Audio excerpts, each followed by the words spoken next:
ராமேஸ்வரம் அரிச்சல் முனை போயிட்டு வரும்போது சரியான பசிங்க. சைடில் பார்த்தா அக்கா கடைன்னு ஒரு கடை இருந்தது. சரி சாப்பிடலான்னு உள்ளே போனால் மீன் கம கமன்னு வறுத்து வச்சுருந்தாங்க. இந்த சைடு பார்த்தீங்கன்னா பெட்டியில் அடுக்கி வச்சுருந்தாங்க மீன். அப்படியே போய் கேட்டேன் அந்த அக்கா கடை, இதெல்லாம் என்ன மீன் சொல்லுங்கக்கா அப்படின்னு சூப்பராக சொன்னாங்க. அது என்ன மீன்? இந்த இருக்குது வாவல், இந்த இருக்கு இந்தாங்க வாவல். வாவல். இது அது வந்து இந்த சூர மீன். சூர மீன். இந்த அது என்ன? அது வந்து இந்த மாதிரி இருக்குது.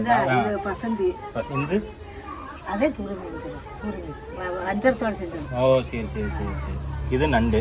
ஆ இது வந்து ராடு பிரானு. என்னக்கா கிளி மீனா? இது இது என்னக்கா ஒரு வித்தியாசமாக இருக்குது? பாப்பலைன்னு சொல்லுமா. 2 பெட்டி வரைக்கும் இருக்குமா மீன். இப்போ வந்து சனி ஞாயிறுக்கு தான் கூட்டம் அதிகமாக வரும். சரி சரி. அப்போ வந்து மீன் அதிகமாக வாங்கி வைப்போம். இது எந்தெந்த சீசன்லாம் கூட்டம் ஜாஸ்தி இருக்குங்களா? இப்போ லீவ் டைம் முழுப்பரிச்சு லீவ் விட்டுருக்காங்கல்ல, அது டைம் தான். நாங்கள் ஆர்டர் பண்ண மீன் தயாராகிடுச்சிங்க. மொறுன்னு இப்போ எடுத்துகிட்டு வருவாங்க, சாப்பிட போகிறோம் நாங்கள். சாப்பாடு எப்படி இருக்குது?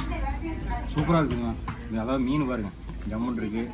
அதே மாதிரி குழம்பு மீன் சூப்பராக இருக்குது. இது வந்து இந்த வீட்டில் சமைச்ச மாதிரி இருக்குது. அதாவது பொம்பளைங்களாம் செஞ்சுப்பாங்க போல. வீட்டில் சமைச்சாங்க. சாப்பாடு சூப்பராக இருக்குது. சாப்பாடு எப்படிமா இருக்குது? யாரெல்லாம் இருக்குண்ணா சூப்பராக இருக்குது. மீன் பார்த்தீங்களா? நல்லா சாப்பிட்டா பார்த்தியா?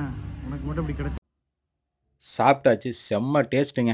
மீனெல்லாம் வந்து அப்பப்போ நம்ம ஆர்டர் பண்ண பின்னாடி தான் வறுத்து கொடுக்குறாங்க. இந்த ஹோட்டல் எங்கே இருக்குது அப்படின்னு பார்த்தீங்கன்னா, ராமேஸ்வரத்துலேருந்து அரிச்சல் முனை போகிற வழியில் தாங்க இது இருக்குது.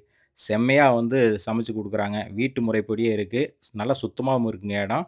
நீங்கள் யாராவது வந்தீங்கன்னா இந்த ஹோட்டலை ட்ரை பண்ணி பாருங்கள். அவ்வளோ சூப்பராக இருக்குங்க. டேஸ்ட்டுங்க.